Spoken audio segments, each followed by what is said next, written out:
Hello, and welcome to Day 4 of Topher Reads The Hobbit. When we last left the dwarves and Bilbo, they were in quite a pickle. The three monstrous trolls known as William, Tom, and Bert had all the dwarves in sacks and were debating on how they might cook them and turn them into meals, while Bilbo stayed hiding in the bushes. So let's pick up where we left off and see how, if at all, they're able to get out of this. It was just then that Gandalf came back, but no one saw him. The trolls had just decided to roast the dwarves now and eat them later. That was Bert's idea, and after a lot of argument they had all agreed to it. "No sense in roasting 'em now, it'd take all night," said a voice, and Bert thought it was William's voice. "Don't start the argument all over again, Bill," he said, "or it will take all night." "Who's a-arguing?" said William, who thought it was Bert that had spoken. "You are." "You're a liar." And so the argument began all over again. In the end, they decided to mince them fine and boil them. So they got a great black pot and they took out their knives. "It's no good boiling 'em. We ain't got no water, and it's a long way to the well and all," said a voice, and Bert and William thought it was Tom's voice. "Shut up," said they, "or we'll never have done, and you can fetch the water yourself if you say any more." "Shut up yourself," said Tom, who thought it was William's voice. "Who's arguing but you, I'd like to know?" "You're a booby." "Booby yourself." And so the argument began all over again, and it went on hotter than ever, until at last they decided to sit on the sacks one by one and squash them and boil them the next time they were hungry. "Who shall we sit on first?" said the voice. "Better sit on the last fellow first," said Bert, whose eye had been damaged by Thorin, and he thought Tom was talking. "Don't talk to yourself," said Tom. "But if you wants to sit on the last one, sit on him. Which is he?" "The one with the yellow stockings," said Bert. "Nonsense! The one with the grey stockings," said a voice like William's. "I made sure it was yellow," said Bert. "Yellow it was." "Then why did you say it was grey for?" said Bert. "I never did. Tom said it." "That I never did," said Tom. "It was you." "2 to 1, so shut your mouth," said Bert. "Who are you a-talking to?" said William. "Now stop it," said Tom and Bert together. "The night's getting on and dawn comes early. Let's get on with this." "Dawn take you all and be stoned to you," said a voice that sounded like William's. But it wasn't. For just at that moment the light came over the hill and there was a mighty twitter in the branches. William never spoke, for he stood and turned to stone as he stooped, and Bert and Tom were stuck like rocks as they looked at him. And there they stand to this day, all alone unless the birds perch on them, for trolls, as you probably know, must be underground before dawn, or they go back to the stuff of the mountains that they are made of, and they never move again. And that is what happened to Bert, Tom, and William. "Excellent," said Gandalf as he stepped from behind a tree and helped Bilbo to climb down out of a thorn bush. Then Bilbo understood. It was the wizard's voice that had kept the trolls bickering and quarreling until the light came and made an end of them. The next thing was to untie the sacks and let out the dwarves. They were nearly suffocated and very annoyed. They had not at all enjoyed lying there listening to the trolls making plans for roasting them and squashing them and mincing them. They had to hear Bilbo's account of what had happened to him twice over before they were satisfied. "A silly time to go practicing pinching and pocket-picketing," said Bomber, "when what we wanted was fire and food." And that's just what you wouldn't have got out of those fellows without a struggle in any case. Anyhow, you are wasting time now. Don't you realize that the trolls must have a cave or a hole dug somewhere near to hide from the sun? We must look into it. And they searched about and soon found the marks of Troll's stony boots going away through the trees. They followed the tracks up the hill until, hidden by bushes, they came on a big door of stone leading to a cave. But they could not open it, though they all pushed while Gandalf tried various incantations. Would this be any good?" asked Bilbo when they were getting tired and angry. "I found it on the ground where the trolls had had their fight." He held out a largish key, though no doubt William had thought it was a very small and secret key, and it must have fallen out of his pocket very luckily before he was turned to stone. "Why on earth didn't you mention it before?" the dwarves cried. Gandalf grabbed it and fitted it into the keyhole. Then the stone door swung back with one big push, and they all went inside. There were bones on the floor, and a nasty smell was in the air, but there was a good deal of food jumbled carelessly on shelves and on the ground among the untidy litter of plunder, of all sorts, from brass buttons to pots full of gold coins standing in a corner. There were lots of clothes, too, hanging on the walls, too small for trolls, and I am afraid that they belonged to victims. And among them were several swords of various makes, shapes, and sizes. Two caught their eyes particularly because of their beautiful scabbards and jeweled hilts. Gandalf and Thorin each took one of these, and Bilbo took a knife in a leather sheath. It would have made only a tiny pocket knife for a troll, but it was as good as a short sword for the small hobbit. "These look like good blades," said the wizard, half drawing them, looking at them curiously. "They were not made by any troll, nor by any smith among men in these parts and days, but when we can, we shall read the runes on them, and we shall know more about them." "Let's get out of this horrible smell," said Feely. So they carried out the pots of coins and such food as was untouched and looked fit to eat, and also one barrel of the ale, which was still full. By that time they felt like breakfast, and being very hungry they did not turn their noses up at what they had got from the troll's larder. Their own provisions were very scanty, now that they had bread and cheese and plenty of ale and bacon to toast in the embers of the fire. After that they slept, for their night had been disturbed, and they did nothing more till the afternoon. Then they brought up their ponies and carried away the pots of gold and buried them very secretly not far from the track by the river, putting a great many spells over them just in case they ever had the chance to come back and recover them.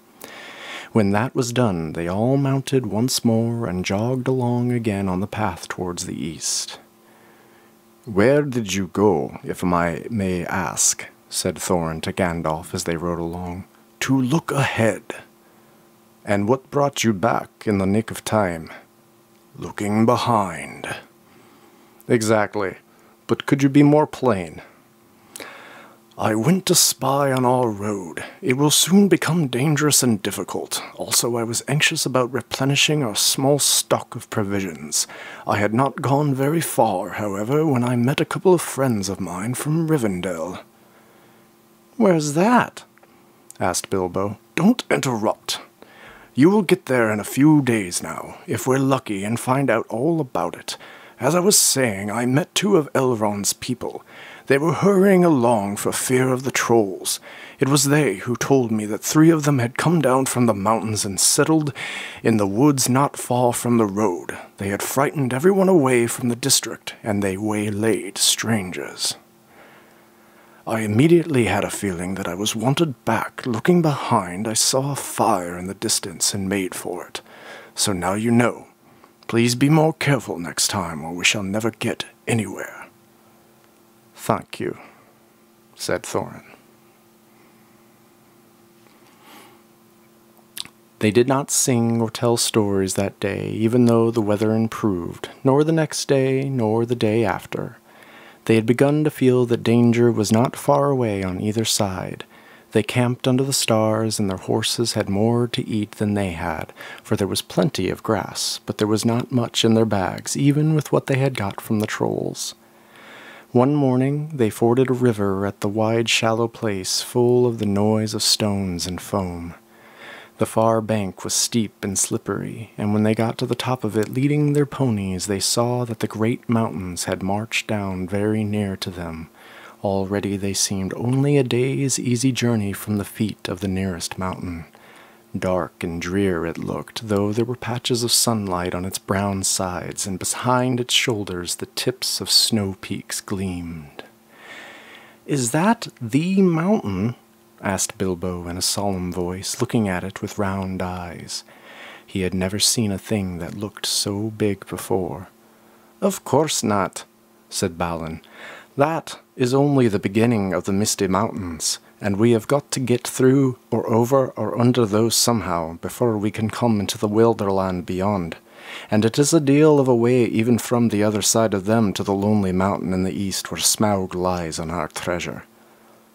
"Oh," said Bilbo, and just at that moment he felt more tired than he ever remembered feeling before. He was thinking once again of his comfortable chair before the fire in his favorite sitting room in the hobbit hole, and of the kettle singing, and it wouldn't be for the last time. Now Gandalf led the way. "We must not miss the road, or we shall be done for. We need food, for one thing, and rest in reasonable safety. Also, it is very necessary to tackle the Misty Mountains by the proper path, or else you will have gotten lost in them, and you will have to come back and start at the beginning if you ever get back at all." They asked him where he was making for, and he answered, "You are come to the very edge of the wild, as some of you may know. Hidden somewhere ahead of us is the fair valley of Rivendell, where Elrond lives in the last homely house. I sent a message by my friends, and we are to be expected." And that sounded nice and comforting, but they had not got there yet, and it was not so easy as it sounds to find the last homely house west of the mountains.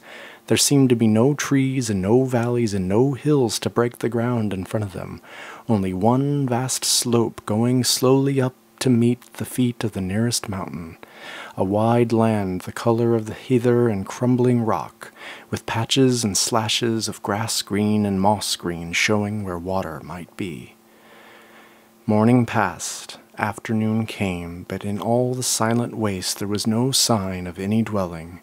They were growing anxious, for they saw now that the house might be hidden almost anywhere between them and the mountains. They came on unexpected valleys, narrow with steep sides that opened suddenly at their feet, and they looked down surprised to see trees below them and running water at the bottom. There were gullies that they could almost leap over, but very deep with waterfalls in them. There were dark ravines that one could neither jump over nor climb into. There were bogs, some of them green, pleasant places to look at, with flowers growing bright and tall. But a pony that walked there with a pack on its back would never have come out again. It was indeed a much wider land from the ford to the mountains than ever you would have guessed. Bilbo was astonished. The only path was marked with white stones, some of which were small, and others were half covered with moss or heather. Altogether, it was a very slow business following the track, even guided by Gandalf, who seemed to know his way about pretty well. His head and beard wagged this way and that as he looked for the stones, and they followed his lead, but they seemed no nearer to the end of the search when the day began to fail. Tea-time had long gone by, and it seemed supper-time would soon do the same. There were moths fluttering about, and the light became very dim, for the moon had yet not risen. Bilbo's pony began to stumble over the roots and the stones. They came to the edge of the steep fall in the ground so suddenly that Gandalf's horse nearly slipped down the slope. "Here it is at last," he called, and the others gathered round him and looked over the edge. They saw a valley far below. They could hear the voice of hurrying water in a rocky bed at the bottom. The scent of trees was in the air, and there was a light on the valley side across the water. Bilbo never forgot the way they slithered and slipped in the dusk down the steep zigzag path into the secret valley of Rivendell. The air grew warmer as they got lower, and the smell of the pine trees made him drowsy, so that every now and then he nodded and nearly fell off, or bumped his nose on the back of the pony's neck. Their spirits rose as they went down and down. The trees changed to beech and oak, and there was a comfortable feeling in the twilight. The last green had almost faded out of the grass when they came at length to an open glade not far above the banks of the stream. It smells like elves, thought Bilbo, and he looked up at the stars. They were burning bright and blue, and just then there came a burst of song like laughter in the trees. "Oh, what are you doing, and where are you going? Your ponies need shoeing, the river is flowing. Oh, tra-la-la-lally, here down in the valley. Oh, what are you seeking, and where are you making? The faggots are reeking, and the bannocks are baking. Oh, trill-lil-lil-lolly, the valley is jolly, ha-ha! Oh, where are you going with beards all a-wagging? No knowing what Mr. Baggins and Balin and Dwalin down into the valley in June, ha-ha! Oh, will you be staying, or will you be flying? Your ponies are straying, the daylight is dying. To fly would be folly, to stay would be jolly, and listen and hark till the end of the dark to our tune, ha-ha!" So they laughed and sang in the trees, and pretty fair nonsense, I dare say you think it. Not that they would care, they would only laugh all the more if you told them so. They were the elves, of course. Soon Bilbo caught glimpses of them as the darkness deepened. He loved elves, though he seldom met them, but he was a little frightened of them too. Dwarves don't get on well with elves. Even decent enough dwarves like Thorn and his friends think them foolish, which is a very foolish thing to think.